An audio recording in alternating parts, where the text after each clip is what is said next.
안녕하세요. 미국 간호사 맷설지 줄리입니다. 제가 드디어 구독자 1000분이 넘은 기념으로 Q&A 영상을 찍게 됐어요. 1년 넘게 걸리긴 했지만 제가 구독자들을 많이 모아야겠다라는 그런 욕심을 가지고 시작한 것은 아니었기 때문에 제가 사실 1년을 했다는 거에 대해서 되게 나름 대견한 것 같고, 또 1000분이라는 분이 저와 함께 같은 생각을 하고 또 같은 내용을 나누면서 공감해 주시는 분들이 있다는 것에 대해서 굉장한 힘을 얻는 시간들이었던 것 같아요. 그럼 본격적으로 이제 Q&A에 대해서 답변을 한번 드려보도록 할게요. 저도 나름 공부를 해야 되는 부분도 있더라고요. 왜냐면 저도 다 알지는 못합니다. 그래서 조금 이제 시간이 걸리긴 했는데 하나하나 읽고 제가 한번 답변을 드려보도록 할게요. 이번 영상은 그냥 라디오 듣듯이 그냥 제가 좀 졸린 목소리, 지금 밤이거든요. 저희 가족 다 자고 있습니다. 좀 졸린 목소리로 이렇게 말씀을 드리기는 하는데 그냥 설거지 하시거나 청소를 하신다든지 아니면 운전을 하실 때 제 영상을 그냥 들어주시기를. 첫 번째, 안녕하세요 선생님. 캘리포니아에서 일하고 있는 간호사라고 하셨고요. 공감도 많이 해주시고 위로도 많이 받는다고 너무나 감사합니다. 맞아요. 일을 하면서 나만 느끼는 감정이 아니라 다 똑같습니다. 한국 간호사들 다 성격 비슷하고요. 일하는 스타일 비슷한데 정말 다른 미국이라는 환경에 그 병원에서 일한다는 게 다들 비슷비슷해요. 이렇게 적응하고 그 안에서 익숙해지기까지는 많이 힘든 것 같아요. 항상 응원해 주셔서 너무 감사드리고요. 그 다음에 이제 간호대 다니는 학생이라고 하셨어요. 미국에서 간호대를 다니기 때문에 그래 간호 학생이라고 해야 되죠. 그래도 럭키하시네요. 왜냐면 이제 미국의 그 스탠다드에 맞춰서 아무래도 임상 실습을 하더라도 미국 병원을 더 이렇게 낱낱이 볼 수 있기 때문에 한국에서 간호학을 한 상태에서 미국에서 일을 하는 것보다는 정말 좋은 케이스라고 생각이 들어요. 미국에서는 또 간호대를 들어가는 것도 힘들지만 졸업하는 거가 또 힘들다고 그래요. 부디 힘내서 잘 패스해서 좋은 간호사 되기를 응원합니다. 첫 번째는 뉴 그레이드로 메설지 가는 거 빡셀까요? 메설지 가서 다양한 거 배우고 싶은데 두렵다고 이렇게 말씀하셨는데요. 메설지는 그냥 제일 기본이 되는 과라고 생각이 들어요. 한국에서 말하면 내과, 외과, 기본적으로 내외과를 합쳐 놓은 그런 과라고 생각이 드는데요. 제가 이제 두 군데를 다녔잖아요. 첫 번째 병원은 250병상 되는 작은 병원이었기 때문에 거기서 메설지에서 일했을 때는 메디컬 내과적인 환자들이 더 많이 왔었어요. 그리고 이제 병원의 규모가 작다 보니까 큰 수술을 하지 않았어요. 복강경으로 간단하게 담석 수술한다든지 맹장 수술한다든지 탈장 수술한다든지 이렇게 심플한 거 있죠. 복강경으로 하는 거. 이제 그렇게 이제 수술 환자는 조금 있었는데 mostly 그 메디컬 환자들이 많았어요. 그래서 이제 사실은 저는 원래 한국에서도 외과 간호사, GS 간호사였기 때문에 내과를 별로 좋아하지 않습니다. 왜냐면 내과는 너무 그 한 사람이 여러 개의 질병을 다 가지고 있잖아요. 그래서 좀 싫어했는데 여기서는 그냥 메설지로 이렇게 통합해서 돼 있다 보니까 빡세다고요? 빡센다라기보다는 다양한 케이스를 많이 본 건 맞아요. 그래서 메설지는 빡세다기보다는 가장 그 뉴 그레이드 널스로서 가장 기본 베이직한 그런 부서가 아닐까라고 생각이 들고요. 제가 말씀드릴 수 있는 거는 저는 플로어 널스를 했잖아요. 그래서 어느 과가 좋은지 조금 이렇게 추천드릴 수는 있어요. 제 경험으로는 저는 솔직히 뭐 ICU나 수술방, 뭐 투석실 이런 특수 부서에서는 일을 안 해봤는데 제가 플로우 타면서 여러 약간 패큐라든지 약간 쇼스테이 유닛이라든지 이런 약간 특수 부서이면서도 그런 부서들은 환자들이 좀 심플합니다. 패큐도 그냥 회복실 개념으로 환자 뭐 기본적으로 깨어 나오면서 뭐 바이탈 재주고 진통제 주고 환자 멘탈 좀 회복되면 병동으로 옮기잖아요. 그러니까 패큐 같은 경우 좀 많이 심플했고요. 그리고 뭐 숄스테이 유닛 말 그대로 숄스테이 하는 유닛이다 보니까 뭐 위중한 환자가 가지 않습니다. 그래서 저는 메디컬 숄스테이, 서지컬 숄스테이 다 가서 일해봤는데 개인적으로 굉장히 좋았어요. 환자가 위중하면 ICU로 가잖아요. 그래서 저는 좀 권해드릴 거는 메설지는 그냥 베이직하니까 뭐 아무 때나 갈 수 있는 병동이고 만약에 내가 고를 수 있다라면 패큐나 메디컬 숄스테이나 서지컬 숄스테이 뭐 그런 데 좀 일하는 데는 더 편하다라고 좀 권해드리고 싶어요. 어떻게든 짧은 기간 안에 환자의 프라블럼을 해결해서 집에 보내는 것을 목표로 하기 때문에 중증도는 좀 떨어진다라고 볼 수 있어요. 만약에 조금 더 숄스테이가 아니라 롱텀으로 더 일주일 이상, 3일 이상 환자가 있어야 된다라면 이제 메설지 유닛으로 트랜스퍼를 하겠죠. 그래서 좀 이렇게 심플한 거는 뭐 그 정도 부서가 저는 추천드려요. 그리고 두 번째, 쉬는 날 뭐 하시나요? 일터에서 받은 스트레스를 어떻게 털어내시는지 궁금하시다고 하셨는데 저는 아줌마잖아요. 쉬는 날은 집안일 합니다. 그리고 아이들 돌보고요. 뭐 제가 이제 일주일에 3일 일하고 4일 쉬지만 3일 나갔다 오면 집이 엉망이 됩니다. 물론 이제 남편이 제가 일하는 동안은 애들 밥도 해먹이고 설거지도 하고 빨래도 하고 진짜 많이 도와주거든요. 남편이 이제 하이브리드로 집에서도 일도 하고 가끔 이제 직장에 나가기도 하기 때문에 되게 서포트를 많이 해주는데 근데 그래도 쉬는 날은 아무래도 밀린 집안일 많이 하게 되고 스트레스는 글쎄요 그냥 요즘에는 넷플릭스 많이 봅니다. 옛날에는 영어 못하는데 내가 한국 드라마를 봐도 되나라고 되게 죄책감이 들었는데 이제는 내가 이런 거라도 못하면 어떻게 사나 싶어서 저는 너무 이제 유튜브도 많이 보고요. 요즘에는 여행자 유튜브 너무 좋아합니다. 저 대신 여행을 가주잖아요. 그리고 뭐 이제 한국 드라마 이런 거 많이 보면서 그냥 시간을 때웁니다. 뭐 때우면 금방 또 애들 2시, 3시 되면 또 애들이 학교에서 오니까요. 또 그 후에는 또 바쁜 거. 그게 이제 주부의 일상이죠. 그리고 다음에 성인이 되어서 외국 생활을 하는 사람들에게 큰 공감이 되는 영상들이었다고. 너무 감사합니다. 맞아요. 어른이 돼서 외국 생활을 하는 사람들한테 제가 여러 가지 자충우돌 실수한 것들도 많잖아요. 그런 걸 이렇게 나누면서 공감이 되신다니까 저도 너무 감사하고 고맙네요. 그리고 1000명 축하드리고 항상 잘 보고 있어요. 몇몇 영상은 오프라인 저장까지 해주셨다고. 10,000명, 100,000명. 너무 감사합니다. 뭐 저는 이렇게까지는 바라진 않고요.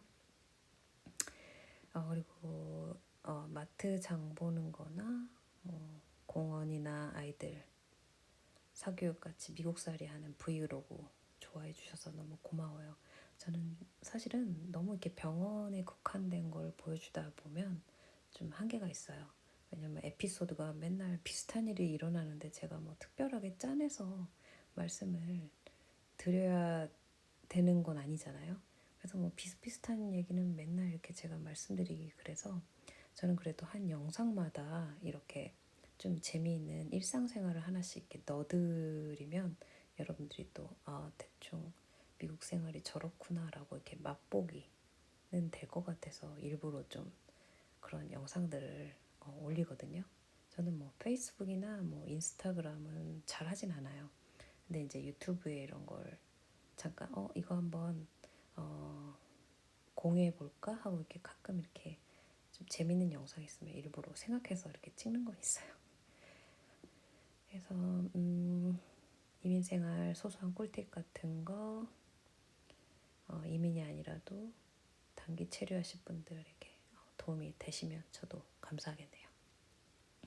애 둘하고 신랑 데리고 나갈 엄마, 가장 살림살이 어깨 무겁죠. 당연히 무겁고 정말 두려움이 많을 거예요. 그래도 엄마는 강하다 하실 수 있습니다. 자, Q&A 볼까요? 한국이랑 다른 간호 환경에 대해서 K너스가 주의해야 할 임상 문화는 어떤가요? 저는 글쎄요. 다른 환경 많이 다르죠. 근데 이제 K너스가 주의해야 될 거라고 하니까 제가 한 가지 느낀 점이 있어요. 한국 사람들이 좀 빨리빨리 하려고 하고 좀 서두르는 경향이 있는데 그래서 우리가 항상 한국에서 일할 때는 많이 뛰어다니지 않았어요. 발바닥에 불이 날 정도로. 근데 미국에서는 뛰시면 안 됩니다. 뛰면 뭐 이머전시 난 줄 알고 왜 그래 무슨 일이야 다 난리 납니다. 그리고 다 쳐다봅니다. 쟤 왜 뛰고 있지? 뛰지 마시고요. 그리고 또 미국에서는 굉장히 excuse 많이 하는 것 같아요. 그러니까는 excuse me, I'm sorry 뭐 이런 멘트를 그냥 버릇처럼 많이 합니다. 근데 저는 한국 사람이잖아요. 우리는 옆으로 이렇게 툭 치고 가도 그냥 지나가는 그런 습성이 몸에 배어 있지 않나요? 그 빽빽한 전철 안에서 이제 출근하려고 붙어서 가고 이런 게 절대 익스큐즈가 아니잖아요. 한국에서는. 근데 미국에서는 이 프라이빗한 그 어느 정도 스페이스가 있다 보니까 조금만 그 사람 사이를 지나가거나 조금 그 사람을 방해하게 되거나 그런 모든 것이 다 excuse me, I'm sorry 이걸 잘해야 되더라고요. 때로는 제가 그걸 못해서 저 사람이 나를 좀 이렇게 루드하게 보는 게 아닌가라고 이렇게 느낀 적이 가끔 있었어요. 그래서 요즘은 저도 excuse me, I'm sorry 이거 잘합니다. 그래서 이제 이분이 이제 준희님이시네요. Q&A 잘 정리해 주셔서 제가 요거는 뒤에 좀 차트를 정리를 했어요. 그리고 치안, 뭐 좀비 거리나 홈리스 문제 이런 거 다큐에서 많이 뜨는 것 같다고 하셨는데 사실은 치안은 저희가 안전한 데 살기 때문에 그 우리가 뉴스나 다큐에서 보는 그런 좀비들이 홈리스들이 이렇게 제 집 주변에 있지는 않습니다. 미국이 땅이 크잖아요. 그 일부분의 그 한 도시를 보여주는 거지 모든 미국이 다 그렇지 않습니다. 그래서 치안에 대해서는 안전한 곳에 살면 전혀 문제가 되지 않습니다. 그래서 또 이제 안전한 곳을 어떻게 찾아서 어떤 지역을 정해서 살아야 되느냐 이런 것도 참 궁금하실 것 같아요. 저는 이제 추천드리기로는 이제 뭐 진로우닷컴이라든지 리얼터닷컴 이렇게 집을 찾는 사이트가 있거든요. 거기에 들어가서 이제 원하는 CD하고 줄을 찍고서 이제 집을 딱 보게 되면 집 리스트가 딱 떠요. 이제 뭐 방을 뭐 내가 2개짜리를 사겠다, 3개짜리를 사겠다, 렌트를 하겠다 이렇게 하면 그 이제 내가 원하는 조건들을 이렇게 클릭을 한 다음에 조회를 하게 되면 이제 집들이 쭈루룩 뜨거든요, 리스트가. 거기서 이제 집을 하나를 골라 보세요. 그리고 클릭하다 보면은 그 집의 그 뭐 내부 인테리어가 다 보여주고 뭐 집은 몇 년도에 지었고 집 주인은 몇 번 바뀌었고 또 집은 얼마고 뭐 이런 게 다 뜨거든요. 근데 조금 더 내려가면 학교 그 레이시 뜹니다. 그래서 뭐 엘리멘터리가 보통 10점 만점을 기준으로 하는데 뭐 8점이다, 9점이다. 좋은 거죠. 그리고 미들스쿨도 뭐 10점 만점 중에 뭐 7점 이상 된다. 하이스쿨도 마찬가지고요. 그러면 그 도시는 안전하다라고 보시면 됩니다. 학교 레이팅 그 점수를 보고 세이프한가? 괜찮은 동네인가? 대충 감을 잡을 수가 있거든요. 근데 문제는 학교 레이시 뭐 8점, 9점, 10점이 될수록 집값이 비싸다는 거예요. 그 말은 뭐 거꾸로 생각해 보면 돈 있는 사람들이 주로 사는 동네고 또 교육도 좋고 그러니까 아무래도 사람들이 많이 몰리겠죠. 그 말은 안전한 동네일 것이다 라고 추측해서 집을 구하실 때 참고하시면 될 것 같아요. 치안은 안전한 곳에 살면 좀비나 홈리스가 있지는 않습니다. 아주 큰 도시에는 당연히 있죠. 많죠. 뉴욕이나 캘리포니아. 거기도 이제 안전한 거주 지역은 문제가 없는데 아마 그 다운타운이나 이런 몇몇 그 장소가 있을 거예요. 이런 좀비들이 이제 마리아나라든지 마약 같은 거를 이렇게 거래를 되게 쉽게 하거든요. 제가 예전에 뉴욕에 놀러 갔었는데 깜깜한 밤이 되면 그냥 마약을 쉽게 사고 파는 거를 그 뒷골목에서 하는 걸 저 진짜 봤습니다. 그래서 그런 데만 피해 다니시면 뭐 전혀 치안에는 문제가 없으실 것 같아요. 그리고 대략적인 생활비 제가 뒤에서 한번 정리를 해봤고요. 네, 응원해 주시고 1000명 축하해 주셨어요. 감사해요. 그리고 조용히 응원하면서 꼬박꼬박 챙겨보시는 구독자님 너무 감사합니다. 네, 질문 마구마구 해주셨는데 미국 간호사 장단점이 뭔지 그리고 제 계획이 궁금하다고 하셨어요. 그리고 마지막에 제 MBTI 궁금하다고 하셨는데 저한테 너무 관심을 많이 주셔서 너무 과분합니다. 저는 계획이 사실은 저는 40대 중반을 달리고 있는 주부 간호사이기 때문에 제가 10년만 젊었으면 그 MP를 했을 것 같은데 저는 이제 아이들 교육에 올인해야 되는 중년의 아줌마로서 앞으로 계획은 그냥 아이들 잘 키우면서 리타이어 잘하는 게 제 꿈입니다. 그리고 간호사로 일하신다면 어떤 일을 하실지 또 다른 꿈이 있으신지 저는 그냥 제가 간호사가 된 이유는 어떤 꿈이 있어서라기보다는 제가 할 줄 아는 게 간호사밖에 없었고 그 생계 유지를 위해서 이제 일을 하는 거거든요. 물론 저의 메인 생계 유지는 저희 남편이 하고 있지만 제가 또 벌어야 또 아이들 튜터비도 되고요. 그리고 또 제가 최근에 차를 사지 않았습니까? 또 저희 남편이 차값을 또 내고 있는데 이렇게 돈이 많이 들어가요. 지금은 이제 아이들 키우면서 저는 아이들 서포트하고 리타이어 잘하는 거 그리고 아이들이 이제 독립을 하게 되면 따뜻한 지역에서 정말 여행 다니고 정말 너무 소소하지 않습니까? 여행 다니면서 정말 여유 있게 내 삶을 인조이하고 싶은 거 너무 그냥 평범합니다.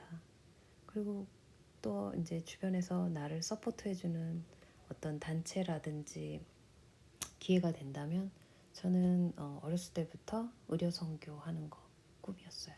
의료의 손길이 필요한데 힘든 사람들을 위해서 어떤 이제 같이 힘을 합쳐서 할 단체가 제가 이렇게 연결이 된다라면 저는 이렇게 기꺼이 제 달란트를 사용할 준비는 항상 돼 있는데 이게 언제 될지 모르겠습니다. 꿈만 그렇습니다. 그리고 이제 뭐 결혼 준비하고 계신다고 이제 뭐 비자, 그린카드 문제 상의해 주셨는데 저는 제가 그 영주권을 남편을 통해서 쉽게 받았기 때문에 이런 것에 대해서는 조금 박식하진 않아요. 근데 이제 저희 남편의 옛날 직장 동료가 미국 시민권자인데요. 이제 한국 사람인데 뭐 여기 이민 2세대다 보니까 이제 시민권자로서 한국에 있는 초등학교 선생님하고 이렇게 선을 봐서 결혼을 하게 된 그 저희 남편 친구가 있었거든요. 근데 이제 그분 같은 경우에도 이제 변호사 써가지고 결혼을 하고 그리고 이제 영주권인지 비자인지 받기까지 6개월 정도 한국에서 기다렸다가 이제 오케이 사인이 떨어져서 미국으로 들어와서 지금 너무나 사업도 하시면서 잘 살고 계시는 부부를 보고 있는데요. 뭐 멀리 삽니다. 근데 이제 저희 신랑이 얘기해 줬는데 이제 정석대로 혼인 신고를 하게 되는 거가 이제 뭐 크게 정답이겠죠. 근데 변호사분이 추천해 주신 대로 뭐 이스타로 들어와서 뭐 이렇게 하라고 하신 거 뭐 그래도 그런 케이스가 불법이 아니기 때문에 추천을 해주시지 않았을까요? 그래서 이제 변호사와 잘 상의해서 추천해 주시는 대로 잘 오시면 될 것 같아요. 근데 미국에 살면서 중요한 거는 거짓말을 하거나 불법을 행하면 절대 안 됩니다. 그 법 안에 틀 안에서 이렇게 스텝 바이 스텝으로 잘 해결을 하고 오시는 거를 추천드립니다. 그리고 결혼은 어떤 사람과 해야 할까요? 결혼은요. 20대의 결혼은 사랑을 해야 결혼을 하죠. 그리고 30대가 되면 어느 정도 경제적인 능력이 있는 사람을 원합니다. 근데요. 40대가 되니까요. 어떤 사람이 이상적인지 아세요? 뭐 지극히 개인적인 거지만 이효리가 이렇게 말했어요. 마음이 바다와 같이 넓은 사람과 결혼을 하면 됩니다. 이거는 뭐 우스갯소리가 아니라 진짜예요. 저는 저희 딸한테 그럽니다. 엄마는 경제적인 능력이 필요하고 그리고 뭐 그 사람의 그 인격 중요하고요. 그리고 그 사람의 가정 환경 중요하고요. 글쎄요. 저는 그렇습니다. 근데 정말 이 내가 원하는 결혼 조건을 가진 남자는 없습니다. 그런 조건을 원하면 내가 먼저 좋은 사람이 돼야겠죠. 그게 제가 해드릴 수 있는 말이네요. 그리고 마지막으로 MBTI. 저는 예전에 하도 MBTI 미국에서는 그런 말 안 하는데 한국에서 이게 붐이 돌았잖아요. 그래서 한번 해봤었는데 까먹었어요. 근데 E냐 I냐 그거는 이제 기억이 나는데 저는 지극히 I로 시작되는 MBTI고요. 제 영상을 보시면 아시겠지만 저 되게 소심하고요. 남한테 싫은 소리 잘 못하고요. 그리고 잘 참고 일합니다. 그리고 좀 그런 건 있어요. 좀 답답해요. 제가 살면서도. 근데 그래서 가끔은 저도 외향적으로 살고 싶은데 이게 그냥 성격은 제 딸을 보니까 저를 똑 닮았는데 그냥 타고나는 것 같더라고요. 제가 바뀌고 싶어도 바뀌지 않는 저는 지극히 I형 MBTI를 가지고 있는 사람입니다. 답이 되셨나요? 그리고 구독자 승승장구 화이팅 너무 감사합니다. 트로이 갈 때 연락을 그러게요. 이제 미시간에 사시는 간호사분들 몇 분 이메일 주셔서 제가 답변 드리긴 했는데 그래도 같은 주에 사시니까 같이 한번 만나서 얘기하는 것도 재밌을 것 같아요. 기회가 되신다면 한번 모임을 만들면 좋을 것 같아요. 그리고 이제 4032 펜션 병원에서 매칭해 주는 거 몰라서 좀 손해 보셨네요. 은퇴 플랜에 대해서 제가 뒤에 좀 정리를 해놨거든요. 말씀드릴게요. 그리고 열심히 일하시는 줄리님 응원합니다. 너무 감사드려요. 그리고 도움이 많이 되신다고 했어요. 그리고 이분도 401k 그 리타이어먼트 플랜에 대해서 말씀해 주셨으니까 제가 디테일하게 설명해 드릴게요. 일을 한 지 6개월 됐는데 아직 헬스 인슈런스 보험 카드가 없다라고 하셨는데 이거는 이제 보통 하이어가 되면 제가 알기로는 한 달인가 어느 기간 동안 베네핏을 셋업하도록 그 오픈을 해줍니다. 그 사이트를. 근데 그거를 놓쳤으면 아마 아무것도 등록이 안 되신 것 같아요. 이분의 경우에는. 그래서 11월까지 기다렸다가 신청하라고 했다고요. 맞아요. 매년마다 11월 달 정도 되면은 베네핏 세팅을 다시 하도록 오픈을 해주거든요. 그때는 놓치지 말고 꼭 등록을 하셨으면 좋겠어요. 등록을 하셔야 됩니다. 헬스 인슈런스 이거 없으면 진짜 아프면 바가지 쓰거든요. 병원비가 장난이 아닙니다. 진짜.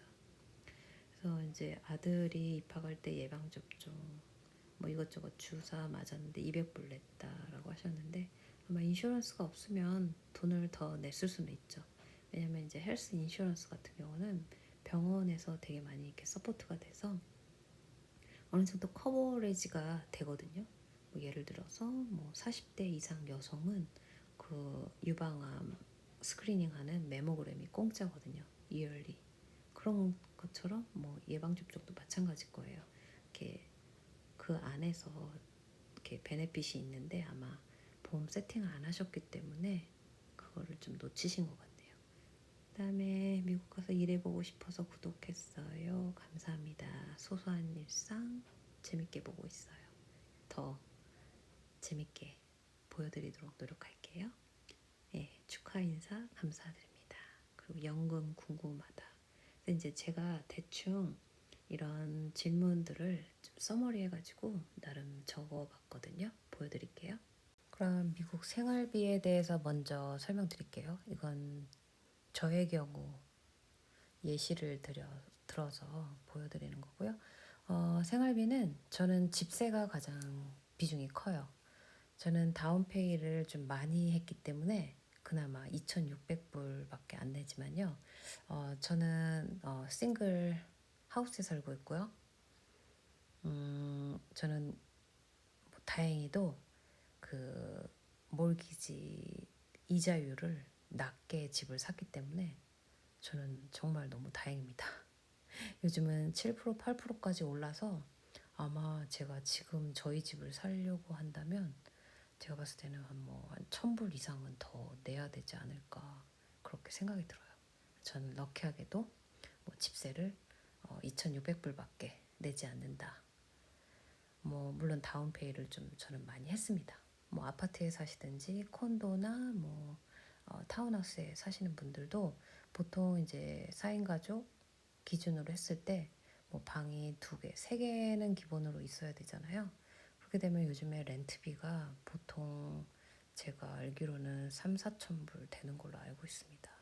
저희 동네가 그렇게 비싼 동네는 아니지만 이게 팬데믹 이후에 엄청 집값이 많이 올랐어요.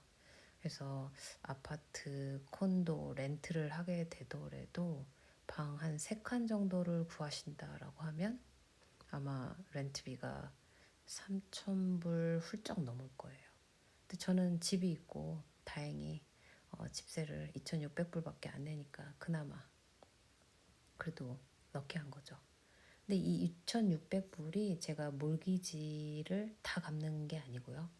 저는 30년 그 론을 했기 때문에 여기서 원금은 정말 한 5, 600불밖에 안 되고요. 그리고 이자도 한 600불 정도, 700불 정도 되고요. 그리고 나머지는 다 텍스입니다. 그러니까 어마무시한 거죠. 집이 있을 경우에는 뭐 집값을 갚는 것뿐만 아니라 텍스가 저희 집 같은 경우는 1년에 한 엄청 냅니다. 집값이 장난 아니에요. 10,000불 넘게 내기 때문에 이거를 이제 12달로 나눠서 매달 이렇게 합쳐서 내고 있는 돈이 2,600불입니다. 너무 아깝지 않나요, 돈이? 저는 한국의 전세 개념 이런 데서 살다가 이렇게 미국 와서 렌트 개념의 그 월세를 내면서 살다가 이제 뭐 지금은 집을 샀지만 이런 돈들이 너무 아깝습니다. 그래서 이제 가장 생활에서 큰 비중을 차지하는 거는 뭐 집을 렌트하든지 집을 사서 있든지 간에 다달이 돈을 뭐 이 정도는 내야 된다라는 거. 물론 더 큰 도시 뉴욕, 캘리포니아는 뭐 방 한 칸짜리가 뭐 3, 4천 불 된다고 하는데 저는 다행입니다. 거기 살지 않아서. 그 다음으로 이제 뭐 변하지 않게 꾸준히 나가는 돈은 유틸리티가 되겠죠. 여기는 가스, 전기세 따로 나가고요. 그리고 인터넷, 그리고 핸드폰. 저희 집에 뭐 아직 아이들이긴 하지만 큰 아이가 핸드폰이 있어요. 그래서 핸드폰 3대가 있고요. 그리고 뭐 물세, 하수, 쓰레기. 여기는 쓰레기 차가 와서 일주일에 한 번 쓰레기통을 비워가거든요. 그리고 하수 시설도 이렇게 음식물 쓰레기를 이렇게 한국처럼 버리는 게 아니라 이렇게 갈아가지고 그 하수로 이렇게 보내는 시스템이에요. 그래서 요것도 석 달에 한 번씩 돈을 한 몇백 불씩 냅니다. 제가 돈은 정확히 기억은 못해요. 그리고 물세 같은 경우 이제 저희가 하우스에 살다 보니까 여름에 잔디에 물을 주게 되면 여름 동안 한 300불 이상이 나옵니다. 잔디에 물을 주지 않으면 잔디가 다 타버려서 그거를 또 리페어해야 되면 또 몇만 불이 들거든요. 그러니까 이게 하우스를 가진 사람은 정말 엑스트라 머니가 많이 드는 게 맞아요. 그래서 이게 정확하진 않지만 제가 가계부를 쓰지 않습니다. 보통 이제 저희 남편이 자동이체를 많이 걸어놔서 제가 뭐 몇몇은 이렇게 체크 지로 용지가 나와서 보내는 것들도 있지만 자동으로 이제 이체되는 시스템이 있기 때문에 다는 기억 못하는데 한 1,000불 이하로 들어가는 것 같아요. 이런 유틸리티 비용이. 그리고 그로서리는 제가 장 보는 거. 제가 오늘도 저희 둘째 아이 피아노 레슨 한다고 내려주다가 45분 레슨이라서 집에 가기가 참 애매한 거예요. 그래서 그 피아노 선생님 근처에 있는 그로서리 스토어에 가서 잠깐 반찬거리 샀는데 100불이 넘었습니다. 이렇게 이제 제가 쉬는 날마다 장을 몽창 보거든요. 그래서 일주일에 한두 번 정도, 못 봐도 일주일에 한 번은 꼭 보게 되거든요. 그러면 작은 마트에 가면 100불 뭐 이렇게 쓰겠지만 샘스클럽이나 커스코 같은 경우 좀 큰 대형 마트에 가면 이제 생활용품도 같이 사다 보니까 금방 300불이 훌쩍 넘고요. 만약에 이제 뭐 H마트 같은 한국마트를 간다 그러면은 저는 저희 집에서 H마트가 좀 거리가 1시간 걸리거든요. 그래서 저는 한 번 갈 때 쌀이랑 뭐 이런 거 냉동식품 엄청 사오기 때문에 한 번 장을 보면 한 5, 600불을 씁니다. 그래서 이게 제가 그로서리를 뭐 1,000불 이상 든다고 했지만 대충 그래요. 1,000불 더 쓰죠. 먹는 게 저희 아이들이 커가면서 이게 엄청 먹는 게 늘어났어요. 그나마 저는 외식을 잘 안 하는 편인데 그래도 가끔 외식을 일주일에 뭐 한 번 한다 치면은 4인 가족이 식당에서 먹게 되면 뭐 팁도 줘야 되니까 100불이 훌쩍 넘죠. 그렇게 되면 이제 엑스트라 머니가 많이 드는 거예요. 먹는 거 진짜 돈 많이 듭니다. 그리고 그 다음에 이제 아이들 교육비 보통 여기는 한국하고 비슷해요. 영어, 수학 기본으로 이제 튜터를 시키고요. 이제 저의 경우는 그래요. 저는 이제 한국의 강남 엄마 따라가게 했으면 저는 절대 못 살았을 것 같긴 한데 그래도 대충 여기도 비슷해요. 영어, 수학 가르치고요. 근데 1대1 레슨이기 때문에 돈이 개인적으로 내다 보니까 좀 많이 들고요. 저희는 아이가 둘이잖아요. 그래서 2배로 듭니다, 돈이. 그래서 영어, 수학 2아이 다 하고 있고 바이올린도 2아이가 다 하고 있어요. 그러니까 음악하고 뭐 운동은 거의 이제 모든 미국인들이 한다고 생각하시면 돼요. 뭐 필수는 아니지만 대부분 그렇습니다. 피아노 같은 경우는 저는 뭐 우리 아이가 음대에 갈 것도 아니고 안 했으면 좋겠는데 저희 작은 아이가 피아노를 너무 좋아합니다. 못하게 할 수가 없어서 작은 아이는 바이올린도 하고요. 피아노도 합니다.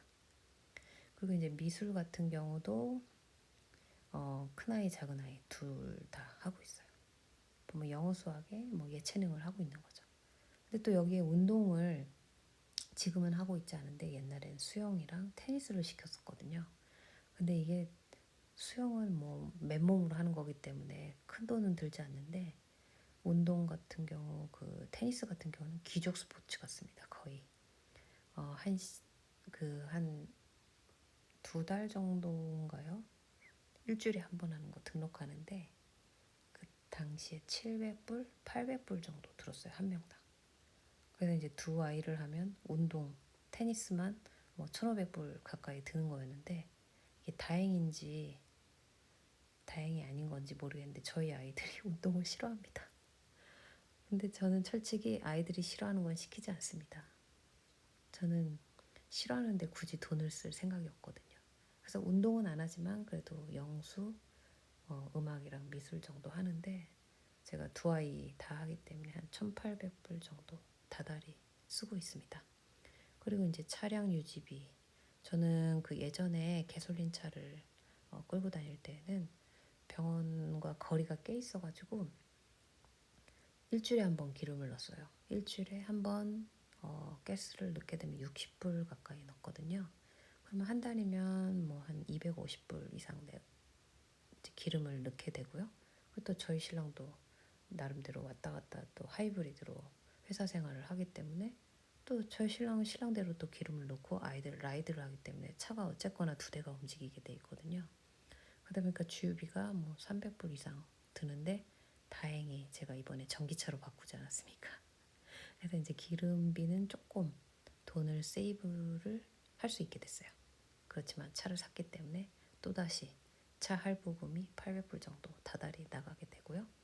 그리고 또 이제 보험료 같은 경우는 차 보험료는 분기별로 저희 신랑이 내고 있어요. 이제 뭐 몇천 불씩 냅니다. 그리고 이제 엑스트라 머니는 아까 말씀드렸다시피 뭐 외식 비용이라든지 여행비라든지 뭐 그런 거 하면 정말 너무 돈이 많이 드는 거는 맞는 것 같아요. 그래서 이제 제가 일을 하는 것도 이래요. 진짜 남편이 충분히 잘 벌고 있지만 남편 혼자 버는 것만으로 4인 가족이 살기가 굉장히 힘듭니다. 미국에서.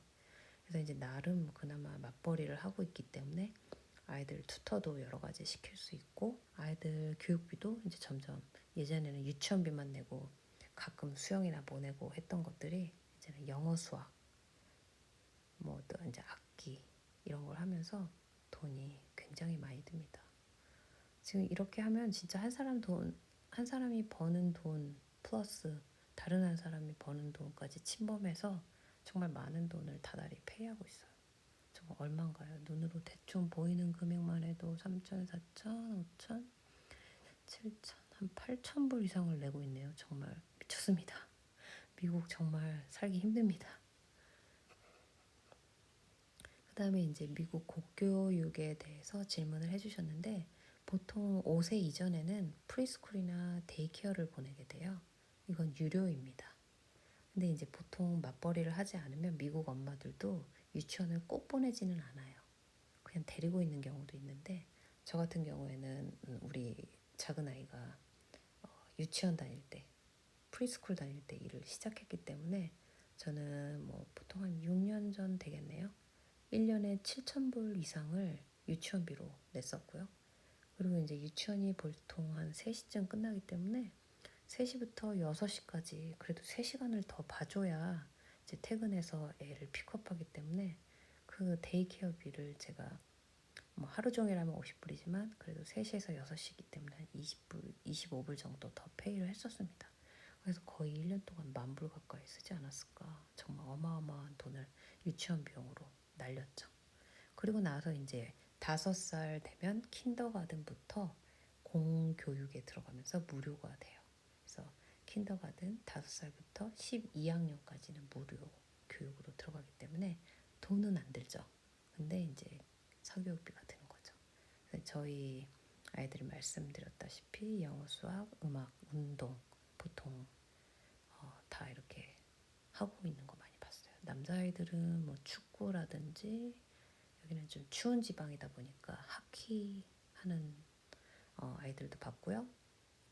뭐 가끔 골프하는 아이, 뭐 미식 축구 뭐 많이 합니다. 음악은 뭐 오케스트라를 하게 되면 바이올린, 첼로 뭐 여러 가지 밴드를 한다고 하면 뭐 플룻을 한다든지 꼭 그 미들스쿨에 이제 우리 첫째 아이가 가게 되면서 보니까 여러 가지 클럽 활동을 하면서 이런 레슨비가 안 들어갈 수가 없더라고요.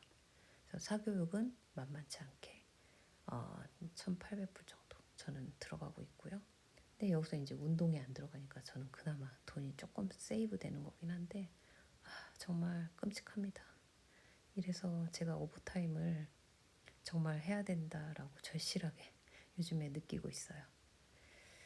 현재 뭐 학교를 다니기 때문에 학교 뭐 등록비는 없지만 그래도 엑스트라로 뭐 클럽을 들어간다든지 악기 지원비라든지 대회를 나가게 되면 또 이렇게 돈을 참여비 명목으로 또 내야 됩니다. 하지만 학교는 아이들이 잘 다니고 있어요. 저희는 그래도 이렇게 아시안도 많이 섞여 있고요. 뭐 백인도 있고 뭐 흑인도 있고 다 골고루 있습니다. 그래서 아이들이 뭐 이렇게 뭐 분리를 당한다든지 뭐 불이익을 당하는 경우는 지금까지는 없었고요. 그리고 이제 미국 간호사의 장단점 말씀드려 볼게요. 장점은 이제 첫 번째로 시간의 활용도. 3일 근무하고 4일 쉬는 그런 시스템이다 보니까 뭐 근무를 내가 잘 짜게 되면 3일 앞뒤로 이렇게 밀어넣으면 제가 8일 연속 휴가가 발생할 수 있죠. 그러면 이제 젊은 간호사분들은 여행을 일주일 정도 갈 수 있는 그런 여유가 생길 거고요. 또 이제 좀 생활이 좀 약간 빠듯하신 분들은 투잡을 함으로써 더 돈을 벌면서 생활비를 메꿀 수 있게 되고, 또 이제 미국 간호사는 정시 출퇴근이에요. 그래서 오버타임 절대 하면 안 되고, 하게 되면 당연히 페이를 지급해 줍니다. 교육을 받으러 나와도 페이를 주고 교육을 시키게 되고요.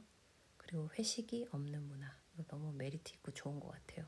예전에는 쉬는 날도 나이트 오프하고도 회식 있다 하면 나가서 진짜 먹기 싫은 고기 먹고 뭐 교수님한테 술도 따라드리고 뭐 이랬던 그 아시죠? 이런 문화가 있었는데 요즘 이런 거 없어서 너무 좋고요. 뭐 그래도 이제 마음에 맞는 간호사들끼리 개인적으로 이렇게 뭐 밥도 먹고 그렇게 하는 것 같지만 저는 공식적으로 아직까지는 회식을 한 적은 없습니다. 그냥 간단하게 팟럭을 해가지고 같이 음식을 쉐어한 적은 있고요. 그리고 일단 병원을 벗어나면 자유. 아무도 저한테 집에 갔는데 전화해서 뭐 어쨌냐 저쨌냐 자잘못을 따지는 경우 절대 없습니다. 이거 하면 HR에 고발하셔야죠. 그리고 매니저와 상급 간호사 그런 개념이 다 같은 직원이기 때문에 수평적인 관계. 매니저가 말해도 주머니에 손 넣고 얘기하고요. 그리고 뭐 영어로는 존댓말이 없잖아요. 그리고 여기는 고개를 숙이고 인사를 하는 문화도 아니기 때문에 그런 면에서는 좀 이렇게 편하게 다가갈 수 있는 것 같아요. 태우면 큰일 납니다. 태우면 매니저나 슈퍼바이저, 뭐 HR에 금방 그 찌르게 되기 때문에 태우면 안 됩니다.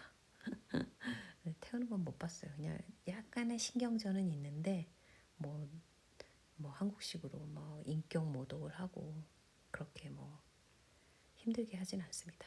그리고 의사와 수평적이고 협력적인 관계.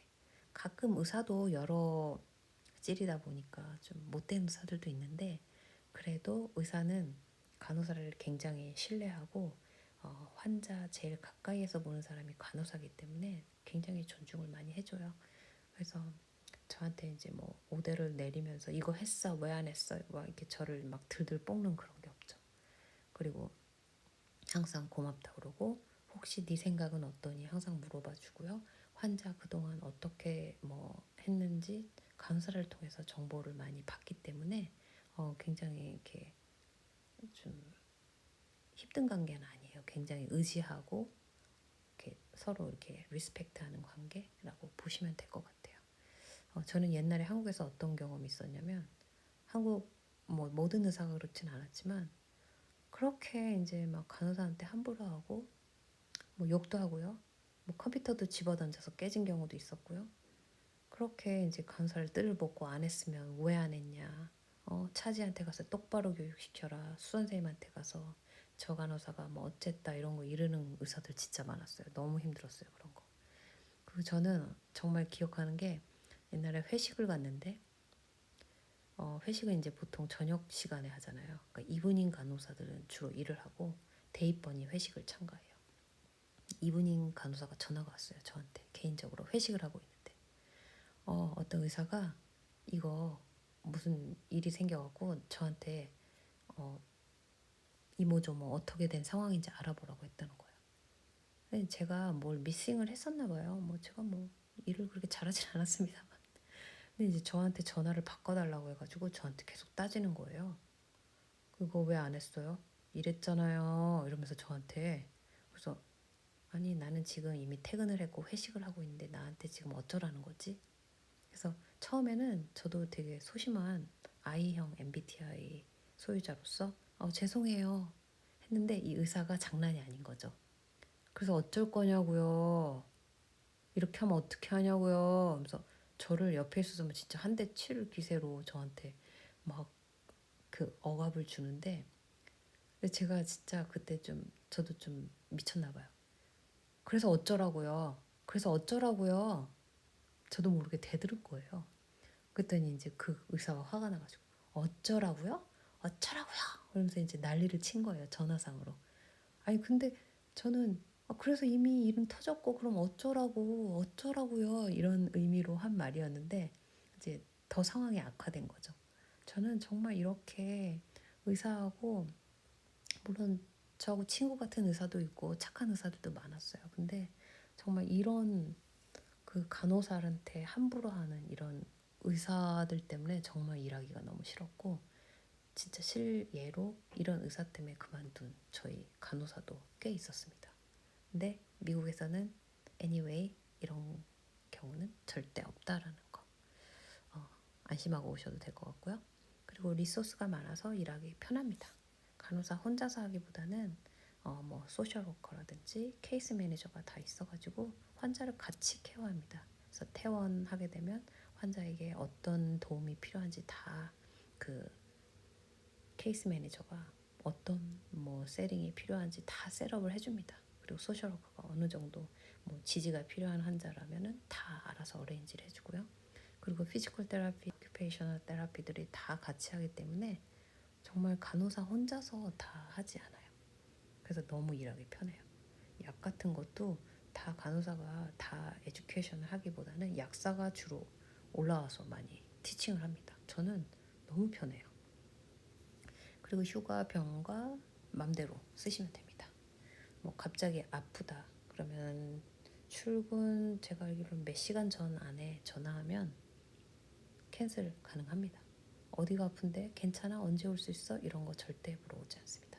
그냥 시콜 맘 놓고 날리시면 됩니다.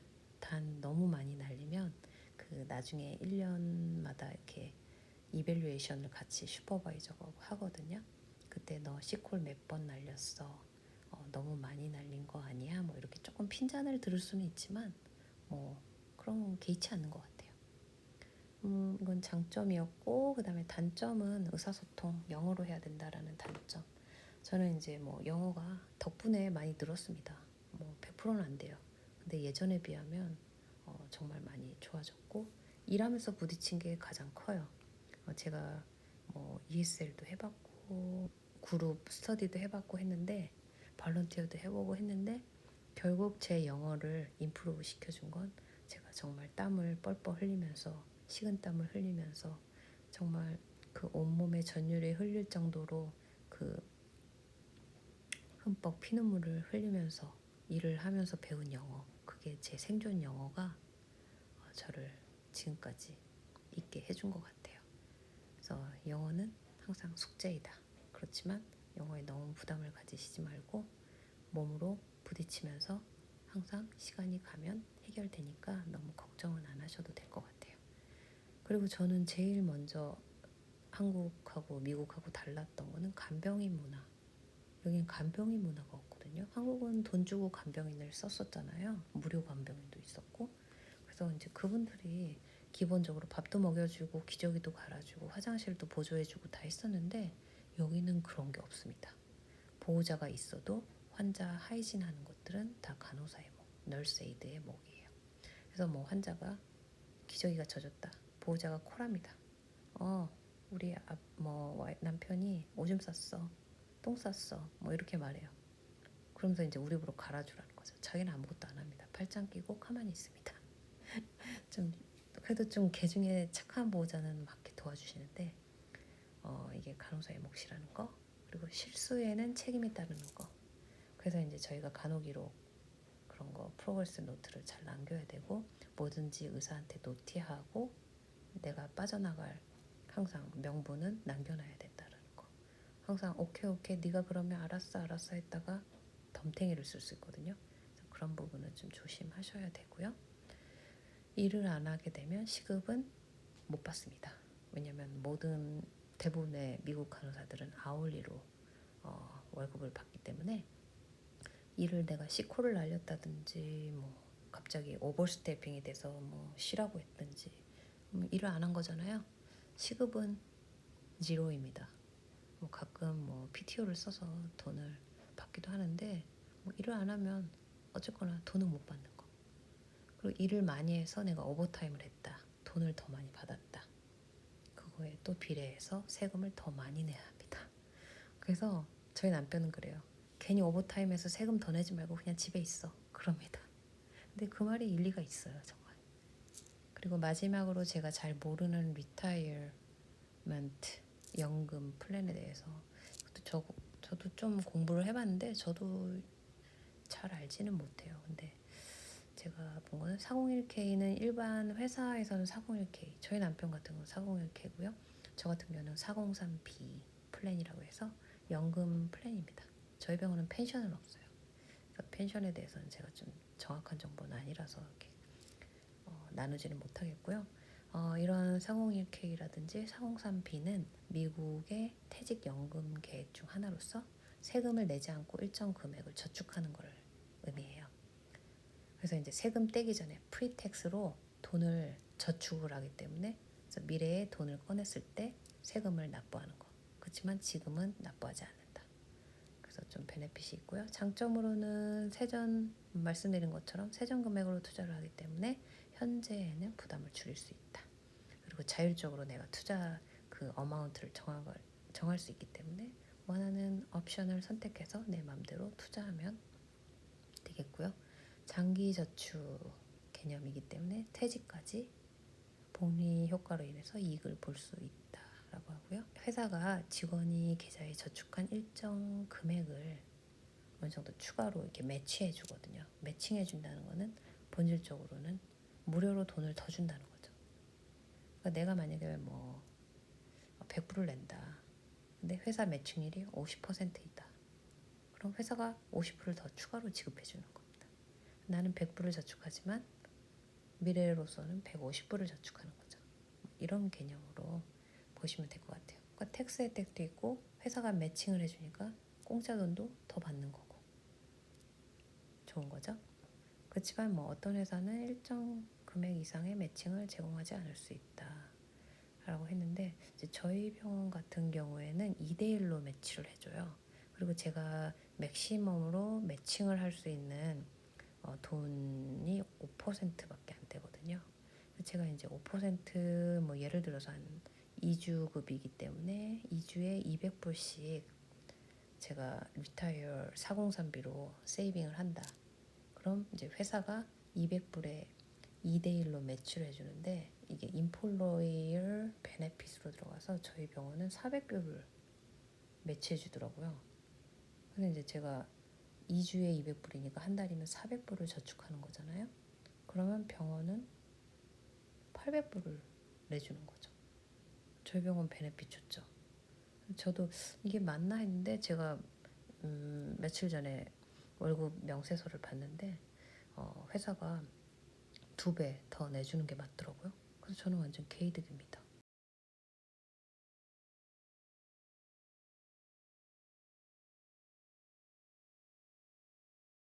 아무래도 맞벌이고 연봉이 이제 저희 신랑하고 저하고 합산하면은 좀 아리까리하게 이제 높다 보니까 텍스를 엄청 많이 뗍니다. 저는 1년에 거의 10,000불 가까이 세금을 뱉어내거든요. 연말정산 같은 거 할 때. 그래서 제가 좀 머리를 쓴 게 개인적으로 회사가 매치해주는 그 리타이어 403b 이외에도 SRA라는 개인 그 연금을 더 듭니다. 그래서 저는 2주에 400불 정도 더 내고 있어요. 근데 이거는 매치는 회사는 안 해주죠. 제가 개인적으로 더 내는 거기 때문에. 그래서 저는 2주에 400불, 한 달에 800불 정도를 더 엑스트라 머니로 더 세이빙을 하고 있습니다. 그럼 이제 그 400불에 대해서는 텍스 떼기 전에 내는 거기 때문에 뭐 세금을 줄일 수 있는 거죠.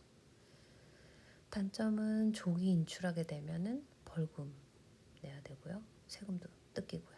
그리고 투자 리스크가 있다. 수익률이 달라질 수 있기 때문에 주의해라. 뭐 일종의 펀드 개념이니까요. 그래서 이렇게 여러분들이 질문 주신 거에 대해서 답을 드려봤습니다. 그리고 마지막으로 이제 여러분들이 거의 공통적으로 궁금해하시는 것들, 지금까지 이제 많이 댓글로 질문을 받았던 것, 그리고 이메일로 질문을 받았던 것들에 대해서 더 부가적으로 말씀드리자면, 처음은 이제 미국 간호사 연봉. 이거는 주마다 다르고 주마다 생활비와 물가가 다르기 때문에 이게 구별하기는 어려워요. 근데 이제 뭐 구글링 해보면 뭐 거의 비슷하게 나오는 것 같아요. 저희 병원 같은 경우에는 노조에서 협의된 게 신규 간호사는 36불 정도, 37불 이렇게 받는 것 같아요, 시간당. 그래서 이제 뭐 저희는 제가 예전 영상에도 말씀드렸다시피 레벨에 따라서 월급이 좀 차이가 있습니다. 근데 큰 차이는 아니고요. 뭐 1, 2불 정도 차이가 있고요. 그리고 노조가 있기 때문에 유니언이 있기 때문에 4년마다 컨트랙을 새로 만듭니다. 그래서 이제 제가 2년 전에 저희 노조가 협상을 잘 타결해서 제 시급이 올랐고요. 저는 이제 뭐 아주 비싼 주에 살고 있지 않기 때문에 그냥 생활비에 준해서 저희 월급은 괜찮은 편이에요. 뭐 뉴욕보다 캘리포니아보다 뭐 잽도 안 됩니다. 근데 저는 뭐 대충 시각 60불 정도 받고 있고요. 뭐 이제 해마다 월급은 조금씩 올라갈 거예요. 뭐 내년에는 5% 그리고 내후년에는 4% 이런 식으로 계속 연봉은 오를 거라서 뭐 연봉으로 치면 10만 불은 훨씬 넘죠. 그렇지만 저는 주 40시간 일하는 사람이 아니라 주 32시간만 일하기 때문에 그래도 연봉 10만 불은 되지만 세금이 어마무시하기 때문에 그 10만 불이 순 소득은 아닙니다. 절대로. 그리고 병원 취업에 대해서 질문을 많이 주시는데 병원 취업을 먼저 하고 집을 구하는 경우인지 아니면 집이 있는 상황에서 병원을 구하는 건지 요거에 따라 좀 달라질 수 있을 것 같아요. 어떤 시각에서 병원을 취업하는지. 이제 저는 이제 주부다 보니까 이제 어느 정도 주거 공간이 있고 병원을 취업하고 싶은 분들 입장에서 설명드리면 아무래도 출퇴근 시간은 너무 중요해요. 아무래도 여기도 그 회사들이 많기 때문에 트래픽이 있긴 있거든요. 뭐 한국처럼 밟았다 뗐다는 아니지만 여기는 공사도 자주 하고요. 그 트래픽이 꽤 있습니다. 그래서 취업을 하시려면 주거 지역과 뭐한 30분 정도 이내에서 출퇴근이 가능한 곳 찾으시기를 권해드리고요. 그리고 병원의 규모는 모르겠어요. 자기가 자신이 있으면 꼭 널싱홈부터 시작 안 하셔도 됩니다. 준종합병원 먼저 취업하셔서 경력 쌓으시면 대학병원에서 콜 옵니다. 내가 지원하면 언제든지 면접 보실 자격 되니까 너무 걱정 안 하셨으면 좋겠고요. 근데 이제 널싱홈은 제가 경험이 없어서 잘은 모르겠는데 제가 아는 분들이 널싱홈에서 시작하신 분들은 좀 많이 힘들다고 들었어요. 왜냐하면 간호사 한 명이서 그 많은 환자들을 뭐 2, 30명 이상을 혼자 보고 뭐 널스 에이드 뭐 한 두어 명 이렇게 두고 일하는 거기 때문에 그만큼 그 부담이 되게 크고요.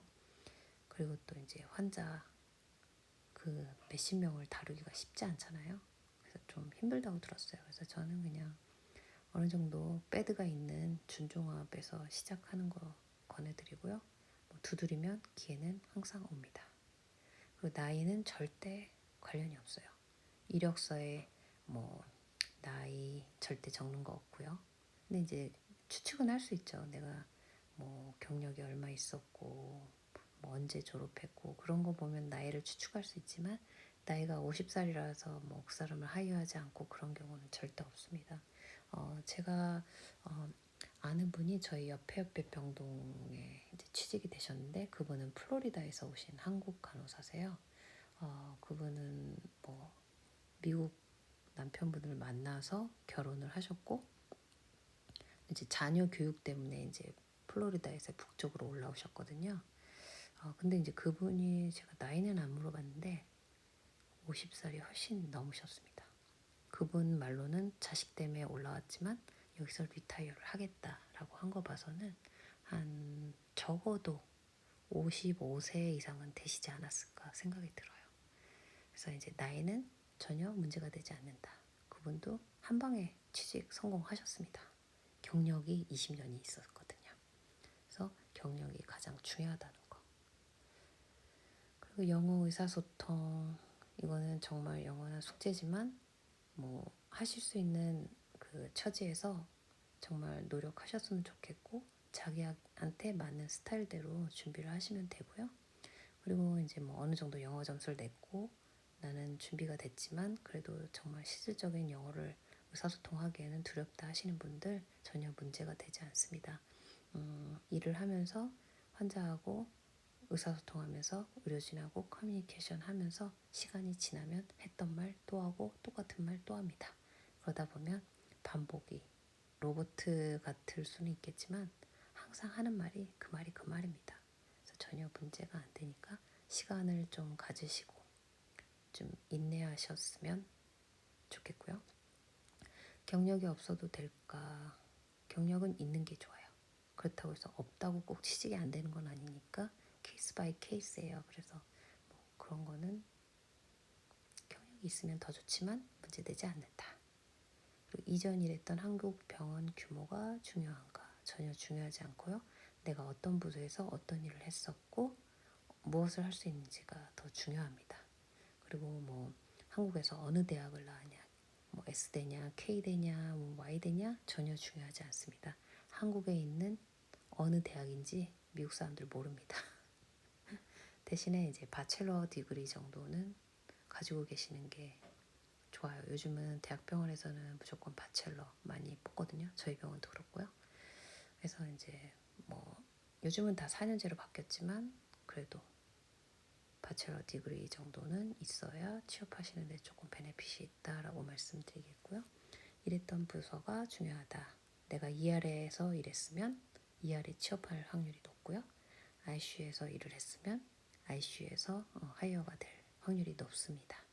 그래서 뭐 그리고 뭐 이제 취업이 잘 되려면 ICU, ER 이런 프로페셔널한 파트에서 일하신 분들은 어느 부서에나 두루두루 잘 뽑히실 거예요. 그래서 뭐 더 베네핏은 있겠죠. 그렇다고 메설지나 뭐 다른 정형외과가 뭐 나쁘다는 건 절대 아닙니다. 그래서 뭐 자기가 해왔던 일을 다시 하게 되는 경우가 많다는 거 얘기 드리는 거고요. 신분 해결 이것도 이제 저한테는 좀 약간 약점이긴 한데 요즘은 워낙에 이제 그 베이비붐 세대의 간호사들이 이제 끝장까지 왔다고 해요. 이제 리타이어를 앞두고 있기 때문에 뭐 2030년 되기까지는 간호사가 엄청 모자랄 것이다. 그래서 제가 알기로는 뭐 메요 클리닉인가요? 그리고 또 어느 큰 병원에서는 이렇게 외국인 간호사를 데려오기 위해서 비자스폰을 정말 파격적으로 지원을 해주기 시작했다라고 들었거든요. 그래서 이런 이점도 잘 활용하셔서 꼭 에이전시를 끼고 돈을 정말 몇 천만 원 들여서 오시지 마시고 정말 다이렉트로 알아보시는 것도 한번 용기 있게 도전해 보시기를 추천드립니다. 어느 지역이 좋을까? 뭐 우리가 보통 미국 간호사 라이센스는 뉴욕 거를 따게 되잖아요. 왜냐하면 소셜 시큐리티 번호가 없기 때문에 뉴욕만 딸 수 있는데 뭐 뉴욕을 따고 뉴욕에서 일하시면 좋죠. 근데 이제 뭐 추운 거 싫다, 복잡한 거 싫다 이런 분들이 이제 텍사스나 뭐 캘리포니아 많이 가서 일하시는 걸로 알고 있는데 다 좋습니다. 이제 자기가 뭐 처음 오시는 거라면 두루두루 이제 뭐 뉴욕에서 살아보고 또 뭐 다른 데서 또 해보고 하다가 자기가 원하는 지역을 찾으셔도 되고요. 뭐 딱히 좋은 지역이 있다라고는 말씀 못 드리겠어요. 이제 저는 이제 선택의 기회가 없죠. 남편이 이곳에서 일하기 때문에 저는 이곳에서 직장을 잡은 거고 뭐 제가 만약에 결혼을 하지 않았으면 저는 뉴욕에 갔을 것 같아요. 근데 결혼을 했으면 텍사스도 참 여유 있고 날씨 좋고 살기 좋을 것 같고 캘리포니아는 너무 좋을 것 같고요. 근데 뭐 저는 한 번도 가보지 않았기 때문에 그냥 마음속으로 생각하는 그런 꿈입니다. 그리고 워라벨이 어떻게 되나요? 뭐 이런 질문도 많이 받았는데 뭐 계속 말씀드리다시피 그 일하는 만큼 페이를 받게 되고요. 그리고 또 일주일에 3일만 일한다는 것 자체가 좋죠. 3일 일하고 4일 쉬고 그러면 주부들도 일하기가 편하고요. 그리고 일이 풀타임 잡도 있지만 파타임 일주일에 2번만 하는 팔타임도 있기 때문에 어느 정도 뭐 애를 키우는 주부들도 충분히 도전할 수 있고요. 그리고 뭐 이제 내가 원하는 나이트 시프트만 하겠다. 뭐 데이 시프트만 하겠다. 자기가 원하는 그 시간대에 지원을 해서 할 수 있기 때문에 3교대에 대한 그런 부담이 없기 때문에 그런 점은 좋을 것 같고, 이런 파트타임도 부담스럽다 그러면 퍼디엠이라고 그래서 한 달에 한 2번 정도만 일하면서 이런 경력을 쭉 유지해 가는 데에는 정말 꿀잡인 것 같아요. 그래서 워라벨 좋다. 그래서 지금까지 이제 제가 Q&A 나름 물어보신 거에 대해서 빠뜨리지 않고 대답하려고 노력을 했는데 여러분들이 도움이 되셨는지 모르겠어요. 지금 12시가 넘었네요. 너무 졸린 목소리로 제가 말씀드려서 조금 죄송스러운 건 있는데 뭐 궁금하신 것이 있으면 소중한 댓글들을 모아서 또 이렇게 답변을 드리는 시간을 한 번 더 내보도록 할게요. 오늘도 긴 영상, 지루한 영상 들어주셔서 감사합니다.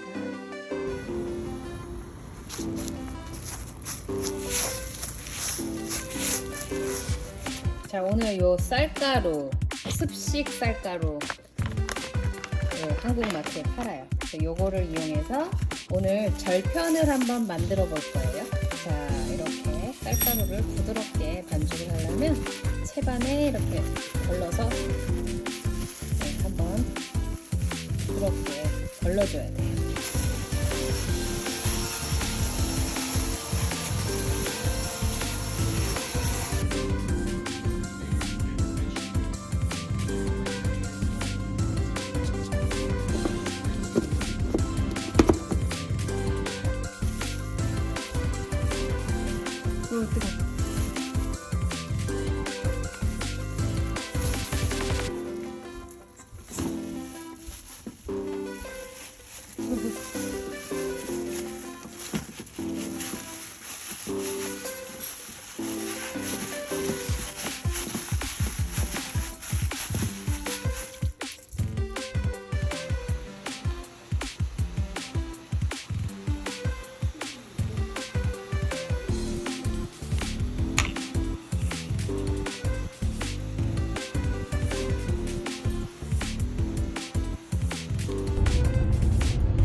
뚝배기 한잔 하실래? 어? 후추? 후추? 소금도 기어이 넣고. 오!